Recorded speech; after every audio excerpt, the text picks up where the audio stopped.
This episode is brought to you by Audi. The road is calling. Embrace the thrill of the drive with the all-new, fully electric Audi Q6 e-tron. Featuring effortless power, serious acceleration, and advanced Audi tech. It's not just a new EV. It's a new way to experience driving. The all-new, fully electric Audi Q6 e-tron is here. The next chapter of Audi starts now. I can say to my new Samsung Galaxy S25 Ultra, hey, find a keto-friendly restaurant nearby and text it to Beth and Steve. And it does, without me lifting a finger. So I can get in more squats anywhere I can. 1, 2, 3. Will that be cash or credit? Credit. 4. Galaxy S25 Ultra, the AI companion that does the heavy lifting so you can do you. Get yours at Samsung.com. Compatible with select apps. Requires Google Gemini account. Results may vary based on input. Check responses for accuracy. Hey, Fidelity. What's it cost to invest with the Fidelity app? Start with as little as $1 with no account fees or trade commissions on U.S. stocks and ETFs. That's music to my ears. I can only talk. Investing involves risk, including risk of loss. Zero account fees apply to retail brokerage accounts only. Sell order assessment fee not included. A limited number of ETFs are subject to a transaction-based service fee of $100. See full list at fidelity.com/commissions. Fidelity Brokerage Services, LLC, member NYSE, SIPC.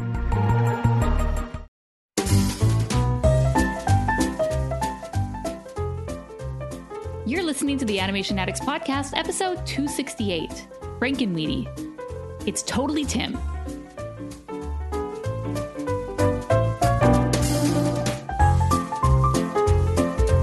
Welcome to the Animation Addicts Podcast with the Rotoscopers, the #1 place to get your animation fix with animation addicts just like you. Each episode, we dive into the wonderful world of animation featuring Disney, DreamWorks, Pixar, and everything in between. From hilarious discussions and movie reviews to interviews with industry insiders, this show's mission is to brighten your day through our love of animation. So hop on your nerdy couch, grab some snacks, and get ready to hang out with your animation besties because it's time to dive into today's episode. Hey there, animation addicts. I'm Morgan Stradling. And I'm Chelsea Robson. Chelsea, I have a question for you. Okay. What is your favorite Halloween monster? How about the Blob? The Blob. Wow, that's... I've always thought that was the weirdest movie, like that would like sci-fi flick or whatever. It's like the Blob. I've never actually seen the movie, but even just like anytime it's mentioned or referenced, it's just like, why? A bit unconventional. You know, you could go with Frankenstein, you could go with Bride of Frankenstein. Well, technically, if we're being technical, it's Frankenstein's monster, right? Correct. The true people who know. Yes. Dracula, it's all sorts of things that you could pick as the mummy, ghosts, all those things. Right. Witches. This one has a few of those, not all. No witches. We don't get there. They definitely tried to bring in a lot of these moments. Mm-hmm. So today's movie, we are going, I want to say back in time because it's been quite a long time since this movie came out, surprisingly. Like a long time ago. Although it just feels like yesterday. And we are going to be talking about Tim Burton's 2012 film, Frankenweenie. Lowe's knows what makes SpringFest savings even better are member-only doorbuster deals. Right now, rewards members can save $40 on an Allen & Roth Chesler Gold faucet. Was $99, now $59. Plus, save $110 on a Cobalt 40-volt battery trimmer and blower combo kit. Was $279, now $169. Lowe's, we help, you save. Valid through 3/24 while supplies last. Program subject to terms and conditions. Details at lowes.com/terms. Subject to change. This episode is brought to you by Indeed. When your computer breaks, you don't wait for it to magically start working again. You fix the problem. So why wait to hire the people your company desperately needs? Use Indeed's sponsored jobs to hire top talent fast. And even better, you only pay for results.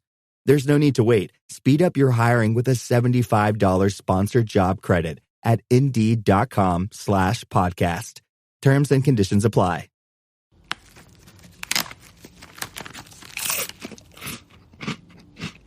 Uh-oh. The last cookie. You can get a new box of cookies in as fast as an hour with Walmart Express Delivery.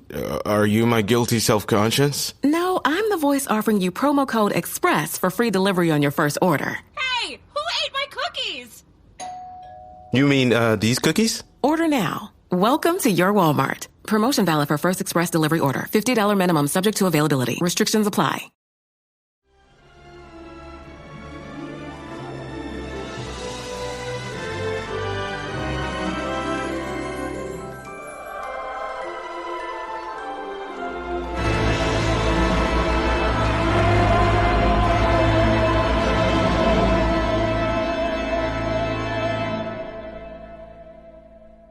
Now, have you ever seen the 1984 version? It's only like 26 minutes long. Yeah, so this is based on a short film that Tim Burton had done in 1984.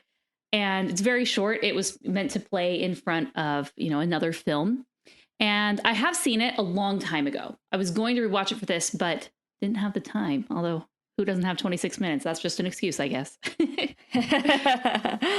I felt like that dog just looks so cute. Yes. And I would say it's almost easier for me to like that dog because I know he's still alive.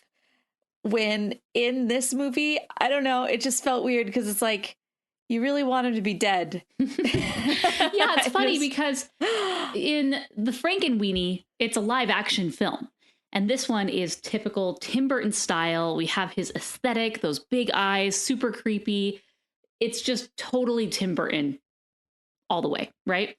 But in Frankenweenie, the short film, it's humans. I mean, there's really not as much artistic nuance there. And so, yeah, he's a cute dog. He is super cute. I like him. I mean, we went from one dog that was only cute in context to this dog, which, I mean, he's a super cute dog. I'm like, oh. And going into like the stop motion version, he's actually really cute too. So before we start about the main discussion, let's set the stage for this.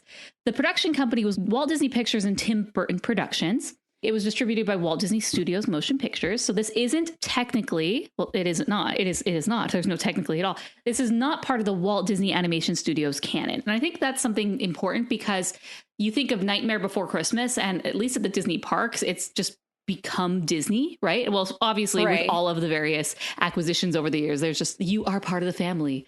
Right. Consider yourself at home. That's basically what Disney does to all of the properties that it purchases. If you make us money, you're home. But yeah, interestingly enough, a lot of Tim Burton's movies are not, they're always like, oh, we'll distribute you, but you're not part of the family yet, which is interesting because I'll get to the other parts of this. Director, Tim Burton. Release date, October 5th, 2012, which I think is very smart. Movies like this, I feel, just have to be released in October, not even September. If you have any sort of spooky Halloween characters or monsters in your films, I think you're just doing yourself a disservice not to release in October. I think some, there's been some films recently that just are released in the summer, like some of the Hotel Transylvania films, they've been like doing it in August and September. Yeah, and I'm like, you're so close, but I'm not in the spooky mood quite yet. And I think if you really want to capitalize on that, you need to release these in October because people are in the mood. They're drinking their PSLs. They have all their pumpkin decorations and everything is all out in force. Now, we know that there are people who do that in September and even August, okay? I am one who in mid to late September will get all my pumpkins out because I don't do Halloween decoration. I do fall. So, I can stretch it a little bit more, but whatever.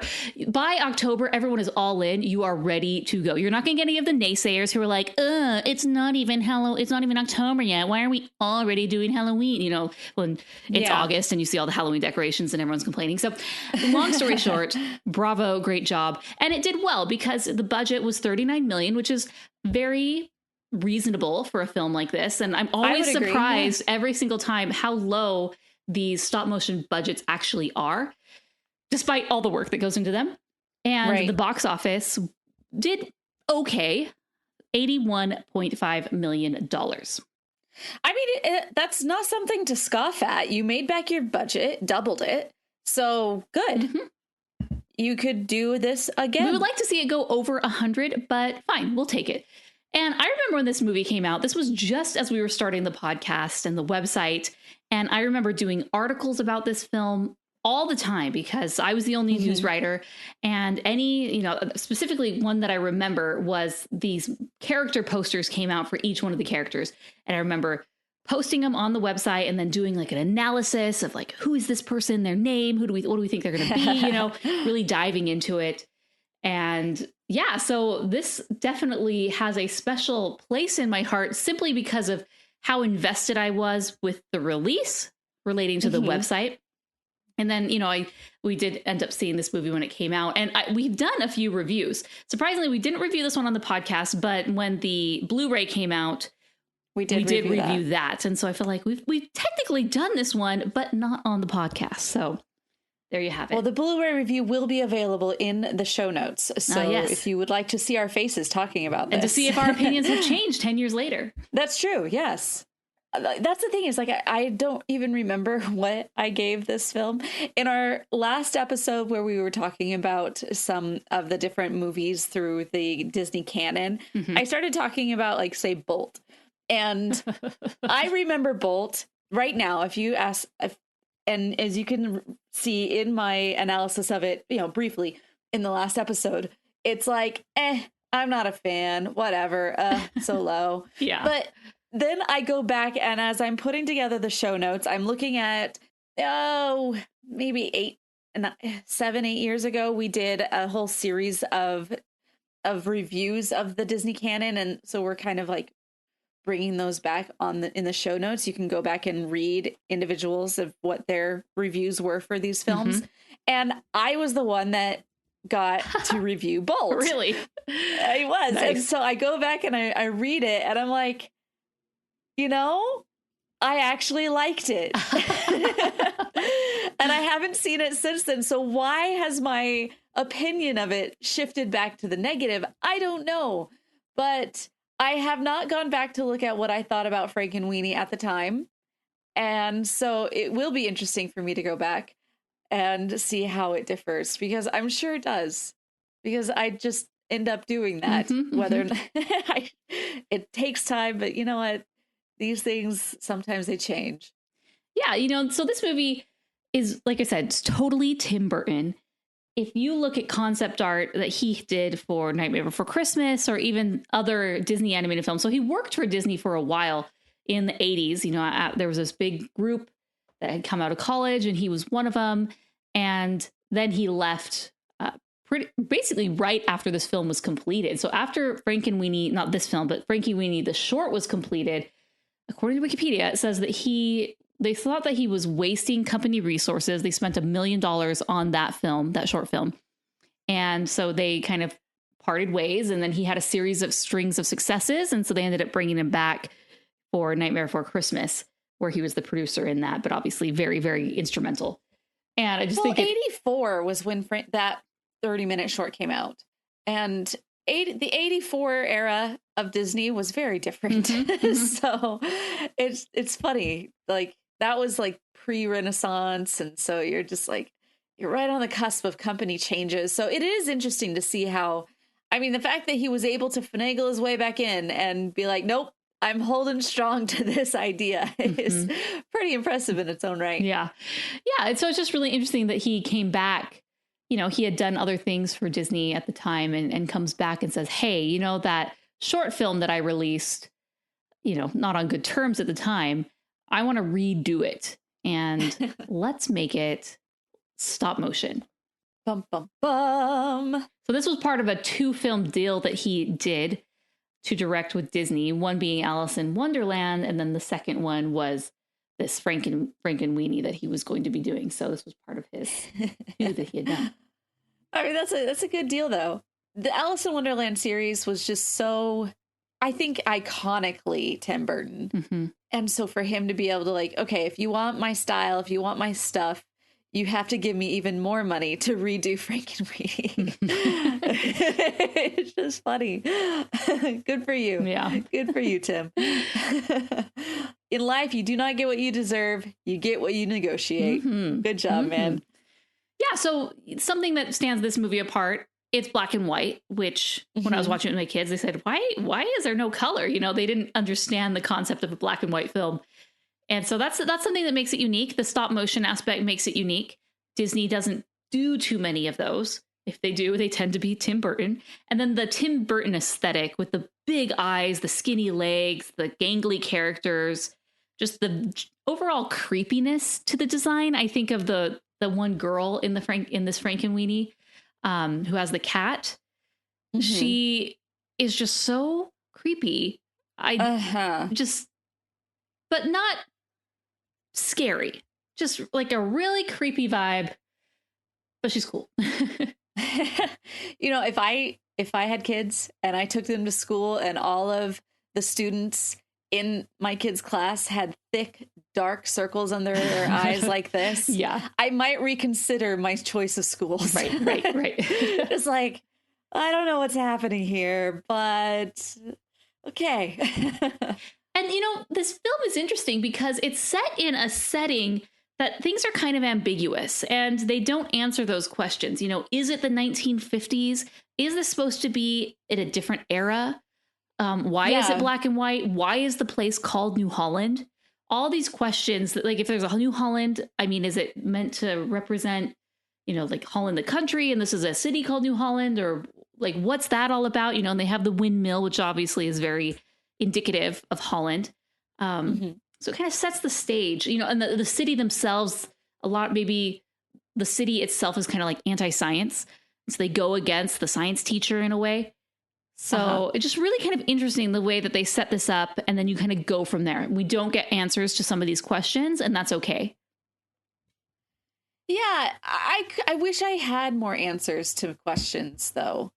And I think that was one of my main gripes about this movie, is that there wasn't a lot of cohesive narrative. I mean, yes, it's a through line story. It's a simple story, but it was like, I don't have a lot of depth to the narrative. It's interesting because Victor Frankenstein, obviously based off the Mary Shelley novel, Frankenstein, with the main character is Victor Frankenstein. This is inspired by that story where he brings this monster back to the dead. And even the character himself, our main character, is named Victor Frankenstein. Okay, cool. I got that.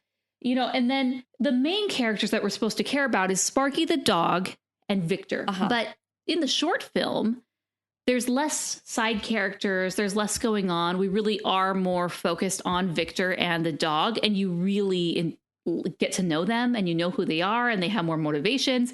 And with this, despite broadening it out, they didn't do much to Victor. I feel Victor is very short-sighted. Not short-sighted, but he's one-dimensional. There is no arc. He does not learn any lesson out of this. All he learns is that sometimes parents don't know what they're talking about, so let's zap the dog again and bring him back once again. Like, it's just, I didn't like that. It was a letdown, to be honest. I was expecting it to go one way, and even in the short, it doesn't end this way. It has the similar ending where the dog comes back at the end. And if we're following a hero's journey or like these intrinsic motivations for characters, you know, what the character wants and what they need. And what Victor wants is he wants his dog to come back to life, right? And that's what that sets off the whole plot of the film. But what he needs is to be able to come to terms with the death of his dog and move on and realize that that's okay and this is a part of life. And to just have a healthy relationship with the concept of death. The living. Yeah, and what he had with his dog. And he doesn't get that at all. It's taken away from him at the end. Like, I had not seen this movie since it came out. I was utterly shocked when the dog came back. I'm like, no. You know, it's just like Fox and the Hound, a little different. But, you know, Fox and the Hound, where they were supposed to kill off Chief. And they didn't. You know, they ended up, he just fell off a really high bridge. Okay. You know, with this one, it's just like, oh, like what? It was just like a happy ending. And I'm like, I don't feel that this everything creepy and weird and whatnot is needed a happy ending. If any movie needed not to have a happy ending, this was it. Because then he has this God complex where he's playing God, you know, bringing people back from the dead and teaching others how to do it. And so his dog has had a few traumatic deaths. One getting hit by a car. Second, basically burning to death in the windmill. And we're going to do it again. I mean, this isn't a cat. It doesn't get 9 lives. You know, it's like, how much pain are you going to put Sparky through just because you're selfish and you want to see him again? That was my biggest problem with the movie. It was like, you missed the whole point. Right. And he has this mantra basically that he goes around saying to after Sparky is alive again and like keeps falling apart. He's like, I can fix that. I can fix that too. And I'm like, you know what, Victor? Sometimes you cannot fix things. Sometimes like you have to just learn to deal and or ask somebody else for help or deal. Like it's a hard concept to be like, no, sometimes I don't get what I want. I did not like this movie. I came out of this feeling, one, that I didn't care. For example, there's a part where you have like the bad kids. First off, the bad kids were never really the main villain. The actual villain was the cat. I don't care about these villains. I don't care about what these kids are doing. And then when they come around saying, we shall bring the dead to life. And it was at that moment in time, I realized I did not care. And I asked myself, why? Why don't I care that these hoodlum kids are trying to do the same thing and going to the pet cemetery to bring back Colossus, the hamster? And it was almost like Tim Burton was just playing Legos. And he was like, and then this happens. And then this happens. And there's no real structure or build up to a thing. And I think that that's one of the main reasons why I get bored of it. And I start looking around, start thinking I need to multitask. And I'm just like, come on, Tim. You should be better than this. Yeah, you know, I did like the parallelism between the first scene where he's kind of like this filmmaker and he's creating his own, you know, Godzilla sort of films. There's a lot of homages to classic horror, you know, monsters. Yeah. You know, there's the Bride of Frankenstein. There's a lot of Godzilla, Thing from the Unknown or whatever it's called. And so he has this really cool montage of like the monster destroying the city. And then that ends up being what happens. It kind of foreshadows that. And all these monsters that they created, you know, hey, we're just bringing them back to life. No big deal, you know, but then there's something wrong with all of them except for Sparky. Mm-hmm. And they turn into these monsters that just completely destroy this town and ruin things. And they don't come back to life. It's like they lost their chance because they turned into evil monsters. So I did like that part, like the horror element of the monsters turning on the creator, which is what happens in Frankenstein. Right. It just doesn't end up working. Yeah. So I liked that. But then it all goes back to Sparky, where it's like, well, then why does any of this even matter? Yeah. I mean, there's all these weird things of, you know, basically saying this town doesn't believe in scientists and they're against the science teacher. Yeah, they're against the science teacher who's just like a little over the top. Okay, it's fine. I just feel like it was also weird because he came in and said, did you care about the other one? Did you love the other one? No, I didn't. I was just doing it for myself. And it's like, you're leaning into this whole scientific thing, but then Motive now has like I thought the same thing, because it was like, you have to have a cart. And I'm like, no, that's not what science is at all. Science is just black or white, straight. This is what it is. Like, this is your hypothesis, and it either is going to be or not to be. Right. And my own feelings on the matter will not change it, because science is science, you know? Exactly. I'm glad you thought that too, because I was like, what kind of scientist is this? Yeah, I mean, it's really funny. He brings up, like, without saying it, he brings up Project Paperclip, which is basically after the Second World War and into the Cold War, they started bringing other scientists from these other countries that were from Germany and from Soviet Russia area, where they were trying to like recruit them and bring them over to the United States in order to help build up our military. And I thought that was kind of funny, because nobody really understands that unless you know. But yeah, he does. He's like, your country doesn't make enough scientists. That's why you always need more. And I'm like, okay. That's so funny. But like, there's just, you have all these other extra characters that are kind of there for no real reason. Like the neighbor, really, she's only there because they want to give the Bride of Frankenstein's dog a hairdo change. And like you have this really mean mayor. Like he's just acutely mean, and really playing into a narrative that like anybody within government is acutely mean and evil. And I'm just like it's just funny, and it's not funny haha, but just like I don't know what you're doing, Tim. I don't like you were just kind of just trying to add stuff, but it didn't really work for me.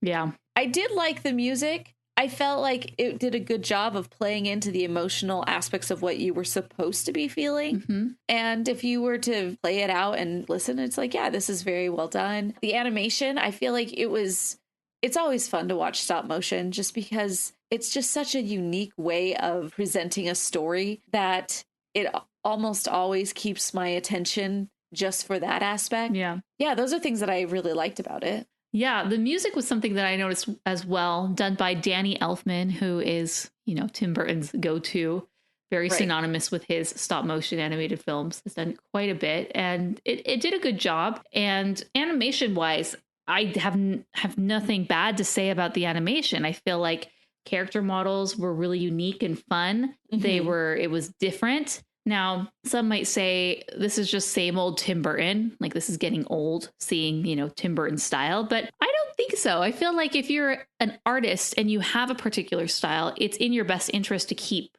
with that. I agree. Sure, he's done other things that are maybe not. Maybe Dumbo is not as Burton-esque, but even Alice in Wonderland was, even though it was a live action, it was still Burton-y in a lot of, the Queen and some of the designs and Tweedledee and Tweedledum. He takes these proportions of things and really stretches them and squashes them and makes them really weird and creepy is all I can say. The most, non-Tim Burton design was probably the original Frankenweenie, to be honest. Yeah.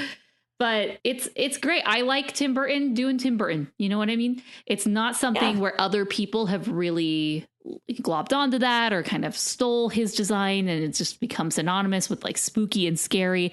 It's something that's truly him.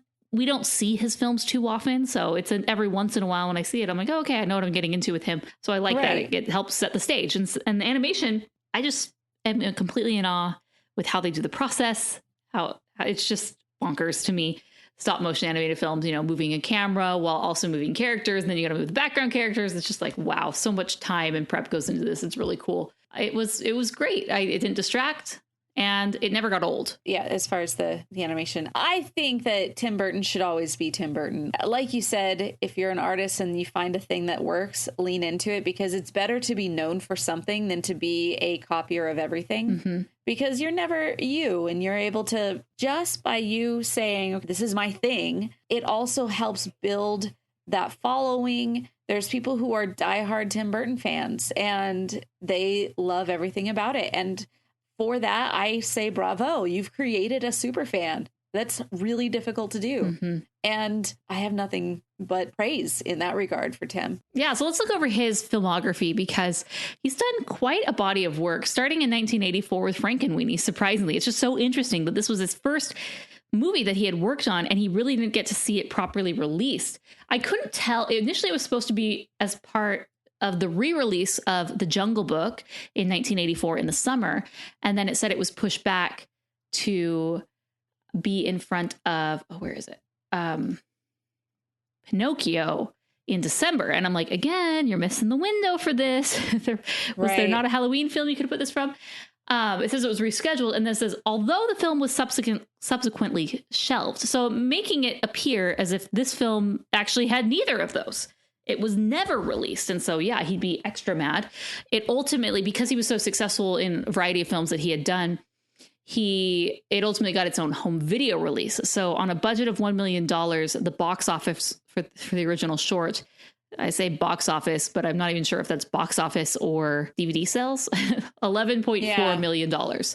So, because I'm not really sure, this was never released standalone. So it couldn't have been box office. It's something. It made some money. Don't you worry. But all right, let's go back to his filmography. So Frankenweenie, then Pee-wee's Big Adventure. I've never seen that. That one's iconic. Beetlejuice, which I admit I have not seen. I've seen bits and pieces. I need to see it. Yeah, you do. Those are those are some of the most iconic things that, I mean, Pee-wee's Big Adventure, my brother really loved that show. And so there was a period of time that I just remember him always being like copying Pee-wee's thing. And I'm just like, you're annoying. But it's an interesting show. And then going into the Beetlejuice, it's like also just, man, that one, it's a fun thing. Like you would expect his shows to be a lot darker based on the look and the subject matter, but he does have a good way of like wanting it to be light at the end, which is kind of funny and a little bit backwards from what you would expect. But I think that that's part of his thing. Mm-hmm. And then Batman. Oh gosh. Yeah. Then Batman, Edward Scissorhands. Batman Returns. Ed Wood. Couldn't even tell you what that is. Mars Attacks. So now we're skipping right here The Night Before Christmas. Because right now these are the films that he directed. And despite what people think, he did not direct The Nightmare Before Christmas. So then Sleepy Hollow in 1999, Planet of the Apes, not the original. Big Fish in 2003. I remember seeing that in theaters with my friends. I did too. Charlie and the Chocolate Factory and Corpse Bride in 2005. So again, he's back with this. If he's going to go into animation, it will be stop motion. Sweeney Todd, The Demon Barber of Fleet Street, Alice in Wonderland, Dark Shadows, which I did see, and Frankenweenie, Big Eyes, Miss Peregrine's Home for Peculiar Children in 2016. Interesting. I've never seen that one, but I am familiar, and Dumbo. So up until this point, that's what he has done. Busy man. And Beetlejuice 2 is coming out. Yeah, it's at this point, it's like, but is it needed? Why? No, none of them I haven't even seen the movie, but I'm just like, no. I liked Beetlejuice. I thought it was funny. I thought it had very quirkiness. Like, it's just a Tim Burton show. I do remember thinking it was funny and enjoyable. But Beetlejuice 2, I told somebody that we would do a very small little bit comment on D23 Expo that just happened.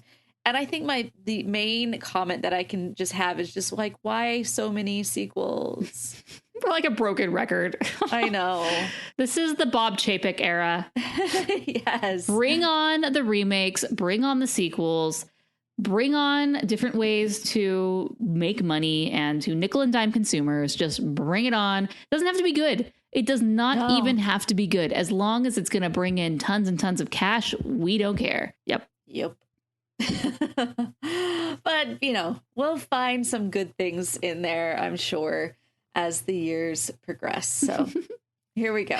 All right. So back to Frankenweenie. The voice cast was interesting. Winona Ryder was Elsa Van Helsing, which was a new character that they brought in from the original Frankenweenie. She wasn't there, but honestly, she was boring. Like, what did she do that did anything? Was she the next door neighbor? Yeah, with who ended up playing the Dutch girl in the, with the candles on her head. That was really dumb.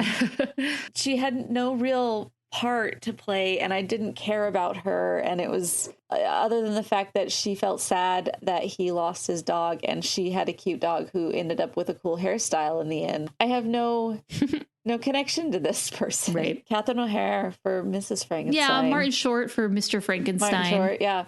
His voice was very noticeable after a little bit. I was like, that's Martin Short. Okay. Which you don't necessarily want to happen. No. The only other thing, there weren't really other voice actors, like big A-listers, which is fine. I don't think you need that. Yeah, I mean, you had Mr. Rosinski. You had the science teacher, Martin Landau, he was good. He did a great job. And I actually did think that all of the characters played into a Tim Burton-esque style of over the top, leaning into this kind of vibe, which I appreciated. I was like, okay, as long as everybody is having the same kind of like over the top way of speaking, then cool. All right. That's the thing. What were your thoughts about the final fight scene?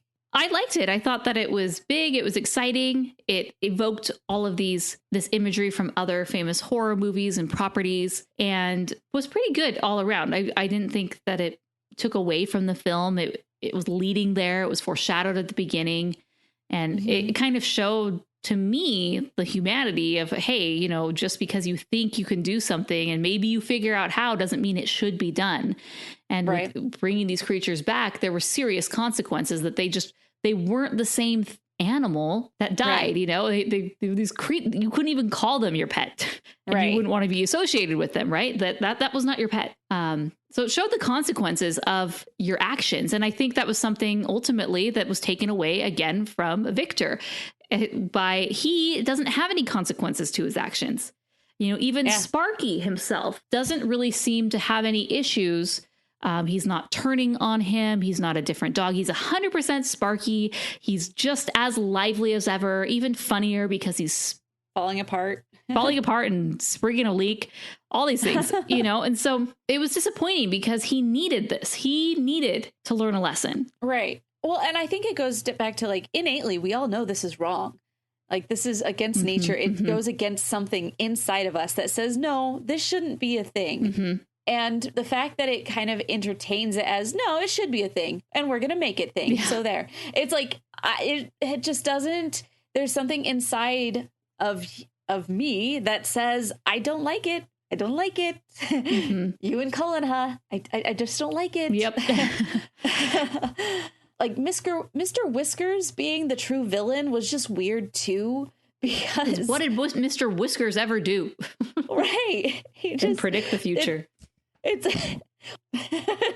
He just happens to like to make art with his poop. Okay. It's an omen.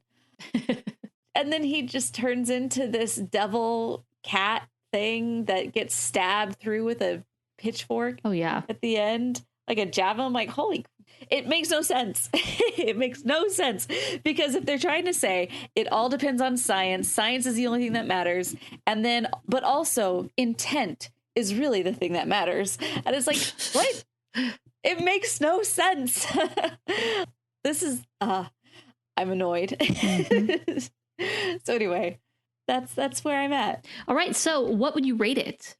As an enjoyment factor and like watching it, I'm going to give it like 2.5 stars. All of the good things that I liked were solid. It was just the story and the fact that I didn't care. And it got halfway through right before like the climactic build up where the bad kids are coming in, where I'm like, I don't even care who these kids are. I have no connection to them, to Victor. They're just showing up and wanting to be hoodlum kids. And I had a hard time with the story building. So that's why I give it 2.5 stars. But other than that, it's like, it's artistic. All the other things they tried to do with it, I'm on board with. So that's where I'm at. Yeah. So watching this 10 years later, the air has really cleared. The hype has gone. And I just really had a moment to sit and watch the movie and say, hey, does this stand up? Is this worthwhile? Is this something that I should be watching every year for Halloween? And the answer simply was no. And at the very beginning of the movie, they do a good job. They're establishing the characters and what they want and the world and the plot. And even up until the point where he brings him back to life. I mean, that's necessary and crucial for this part. But then, like you say, once the kids get involved and then suddenly their motivations change from wanting to, be number one at the science fair to I need to bring all our pets back. It just really goes off the rails from there. I do like the final fight scene, but looking at it holistically, I'm like, it totally missed the mark. It was so obvious where this movie needed to go. And it either needed to have, one of two things. One for sure, it needed to have the ending where Sparky dies. He had to do that so Victor could accept and grow. And maybe we needed Sparky to also have something wrong with him. The fact that Sparky was so nearly picture perfect as far as personality, there were no consequences to him. I maybe initially, Sparky could have been fine and he didn't realize it. But then slowly as time goes on, Sparky starts having more quirks. Maybe he bites him. Maybe he does this. Maybe there needed to be something to help him realize wow, maybe this wasn't a good idea. And that never happened. And he just does it again and again and again. And the parents even, sorry, go ahead. Yeah. Even like you say, encourage it. Like, what? Right. Which any normal parent would be like, stop. No, this is not healthy. This is not good. You're going down a path I can't follow. Right. So, I was sitting there thinking, should I give this 3 stars? And no, it's because of the ending is just so terrible. It's just not even a movie worth enjoying. Again, I need death in this. Give me death. And I don't get that. So 2.5 stars. Yeah. Didn't enjoy it. I honestly think I would have rated this higher 10 years ago. I probably would have had more rosy glasses on and maybe given it a 3.5 or a 4, to be honest. Probably, but this is a no, 2.5 for me. So why do you think that time we would have been a lot more? Is this just because we have become the cynical critics that don't like anything? No, I don't think so. I think we were so invested in it. Like, I think the hype machine really does build you up to accept the flaws and just, yes, I was looking forward to this. I was so excited, and it was pretty good. I liked it. Yeah, it was good. Or now I had like zero attachment to it and any of that, and it was like, no, I didn't really enjoy it. Yeah, it's almost like remember when Frozen came out, we had hyped that thing up. Oh goodness. And we were just kind of praying, please be good. Yeah. Because if we just spent the last 6 months of our lives, like building this movie up, like, no, more than that, over a year, we were building this movie up, and for it to like fall flat would have just been really sad. And I think that that's a part of, maybe that's in us, as far as like we're not willing to accept a sunk cost. And so we're just trying to be like, no, it's good. We made something. Okay. I've been standing in this line for 30 minutes and the line next to me is open, but I don't care. I'm going to stay in this line. I'm already invested. Right. Exactly. I also feel no need to jump in line with the current narrative of everybody seems to like this right now, because it's what people are talking about, because nobody's talked about this in 10 years. Right. Yeah, exactly. That's another thing. Yep. So it's like, I feel a lot more confident in order to just be like, nah, it wasn't for me. No, it does make me kind of think about the relationship between the press and the studios.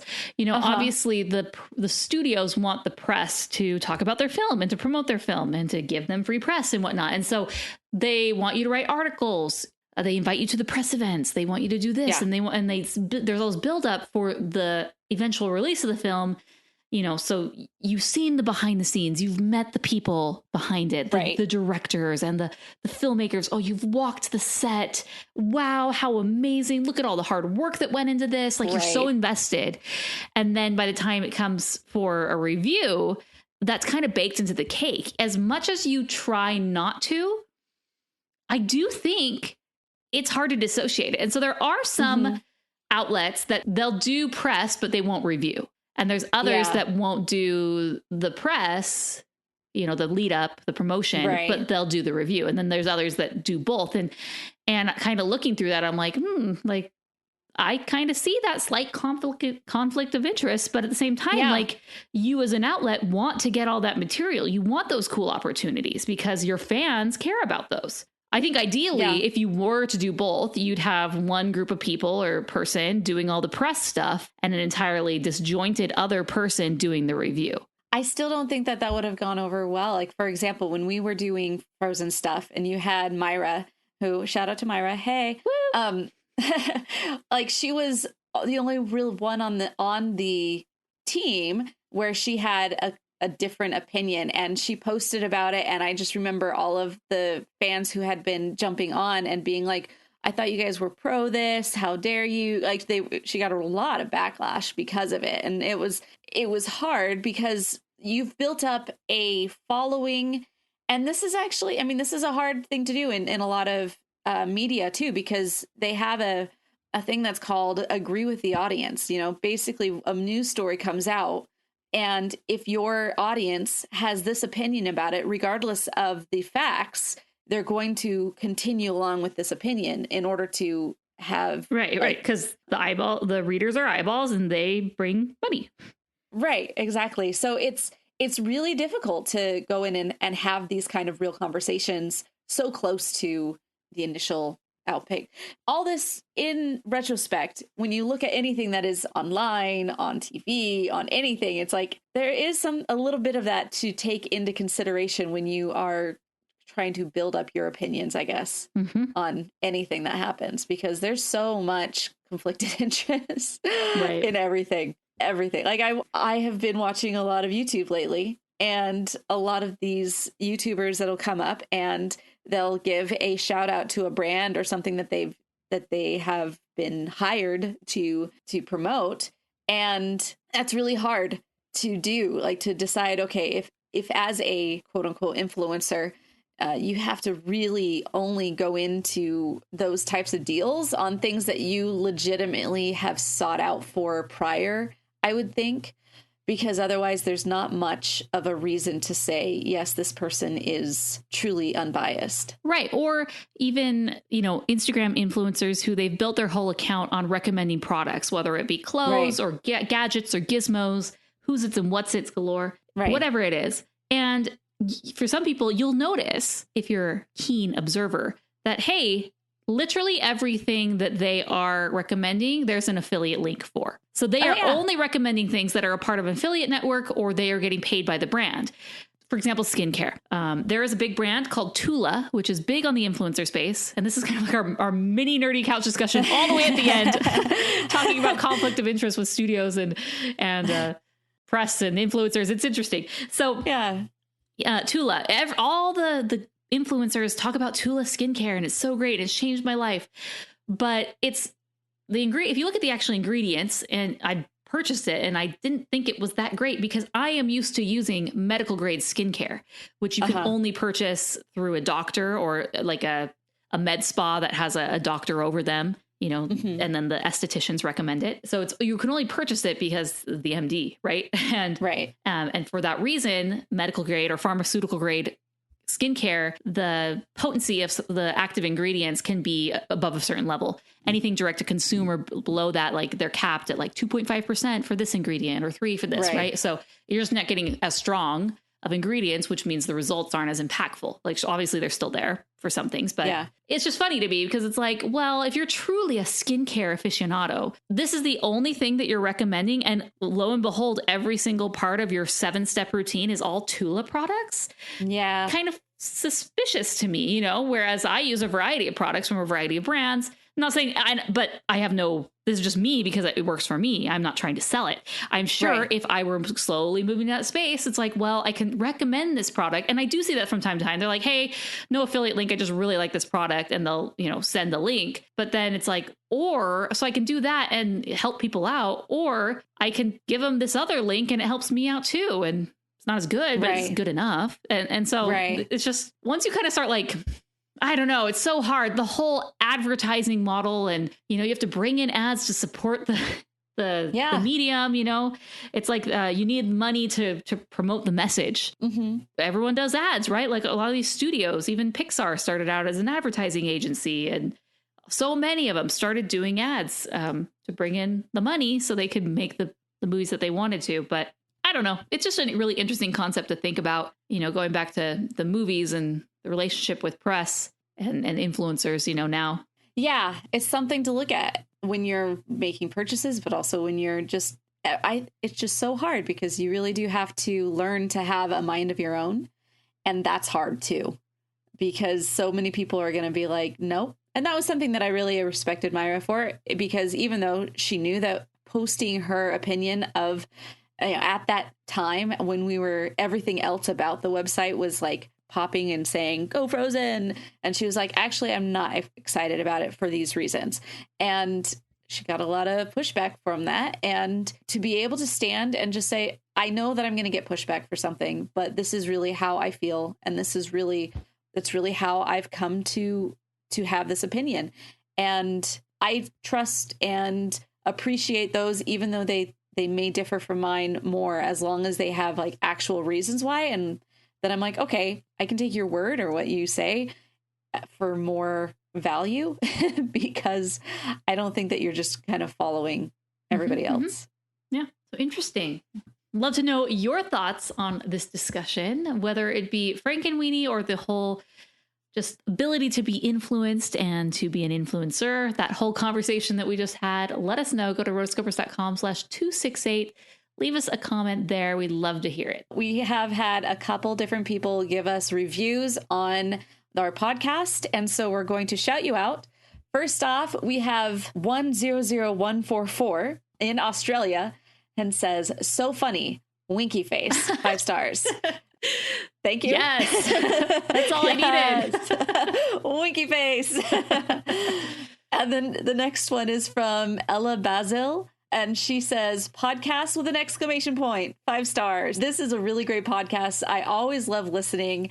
Keep up the great work. I would also love a review of Lionsgate Pinocchio." Okay, so little side note on the Pinocchio situations. Have you seen the newest Pinocchio? Okay, you know my feelings on these Disney remakes. There came a certain point. I don't like it. I don't like it. I don't like it. You and Colin, huh? There came a certain point where after watching a few of them that I said, I don't like it. And I just didn't like what they were doing with it. They just seemed like such a total attempt to trying to capitalize on nostalgia and put out a crappier version of the product just to make money. Like simply was like, it's a cash grab to me. And so I stopped watching them. I saw Aladdin, some reason. I didn't plan on seeing it, but that's like the most recent that I've seen. But I haven't seen The Lion King. I haven't seen Dumbo. I haven't seen Lady and the Tramp. I legit have not seen a lot of these. The only good one at all to me is Cinderella. The Jungle Book, the newer one, it's okay because it tells something different. Anyways, long story short, I've not seen the Pinocchio one just because, again, I'm just very much against seeing these. And so I've just put my money where my mouth is and I just don't see it. But I have heard from Rachel Wagner, one of our writers, and the internet, that this is literally the worst of all of them. Like, but we're not talking about the Lionsgate one. That's a different one. But right. Yeah. Yeah. Then I was over at my brother's house and his kids were watching it. And it just started. And so you have literally the first scene of Jiminy Cricket running in, and Jiminy Cricket just, and I think this is also a Lionsgate thing too. Every time that they try to there's the Lionsgate Pinocchio, which hasn't come out yet, I believe. Oh, okay. And then there's the Disney Plus. Yeah, the Lionsgate one comes out in November. That's Guillermo del Toro. Oh, okay. And wait. Oh. No, hold on. There's so many Pinocchios, I'm getting confused. There's the Guillermo del Toro one, which comes out later this year. There's the Disney Plus Disney remake one, which just was released on Disney Plus. And then this Lionsgate one, I'm trying to research. I'm having a hard time. I think it was released last year. Pinocchio, A True Story. Yes. And that is an animated film. So Pinocchio's having a crazy resurgence right now. It's all over the map. Weird. That's weird how that story is decided to become popular. Like right now. Or I don't know. There was another one that came out not long ago that, and by not long ago, I mean within the last 15 years. So I don't know. But I've seen a couple of these where the Jiminy Cricket comes out and he looks more like wood than anything, like a real character. Mm-hmm. Like the shape and just the build of this cricket just is not appealing. And then it goes in and you have Tom Hanks, and he is literally just Tom Hanks being Tom Hanks with a beard. And I don't like it. I only got to like halfway through it. They really tried to do like scene by scene of this, like almost exactly. I only saw the beginning section because we had to leave, but that's the view of it. I don't want to continue down this road. You're going down a road I cannot follow. So, maybe if we hit a certain number of Patreon supporters, we'll go and review all of these live action monstrosities. Oh man. Man, if we could hit, I don't know, what's a number we could hit that we'd say, okay, we're doing it. I don't know. But shout out to the patrons, because you guys will have to tell us, do you even want that? Because, oi. I say if we hit $500 in patron contributions, and I'm setting it high because we're like 100 right now, 100 plus. because, I mean, this has to really show we want you to review all of these films. And I'm telling you, we would do all of them. We would start from the very beginning. We would do the 1995 Jungle Book. And anything that was a animated movie that was remade, we would do. It would be like half a year's worth of content. All of our Animation Addicts episodes would just be these for the next period of time. So like $500, rotoscopers.com/patron. You could be a $5 patron, $10, whatever you want. Let us know. So that's all I got to say. I will do it for that. But that is there interest? Do people really want that? I don't know. But that'd be a lot of negative. That'd be me not so happy for about 6 months on the podcast. But I mean, there's also another thing is if we get to that point in time, you guys want us to do something completely different, we will do whatever the patrons ask. Yes. So once we hit that $500, we'll re-poll to the existing patrons and say, just double check. You still want you this? Still want it? Or something else. Happy to do whatever you want. So there we go. That is my proposal to the world. She can be bought. Speaking of conflict of interest, I mean, this is going against my interest. Oh, goodness. All right, everybody. Once again, go to the notes page on the website if you want any more information on this. This is episode 268. So you do rotoscopers.com/268. Until next time, we are the Rotoscopers.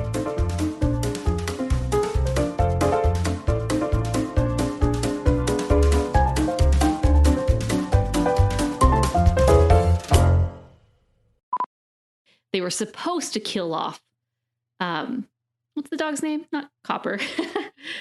The old one. Yeah. Chief? They were supposed to. Chief. There you go. These can you hear my dog? A little bit, yeah. She's dreaming. My dog does that too. So, where was I? Mayor, and Mayor. That's a weird word to say with headphones on because you can't really hear what you're saying. Anyway. You've been listening to the Animation Addicts podcast. If you enjoyed this episode, don't forget to subscribe and be sure to leave us a 5-star review. We're available on Apple Podcasts, Spotify, and wherever you listen to podcasts. And if you want to help spread the word, be sure to share the podcast with your friends on social media. Just don't forget to tag us at Rotoscopers on Instagram and use the hashtag #AnimationAddicts. For all the links and full show notes for this episode, go to rotoscopers.com/podcast. Now, if you still can't get enough for your animation fix, be sure to subscribe to us on YouTube and visit rotoscopers.com for more animation news, reviews, and interviews.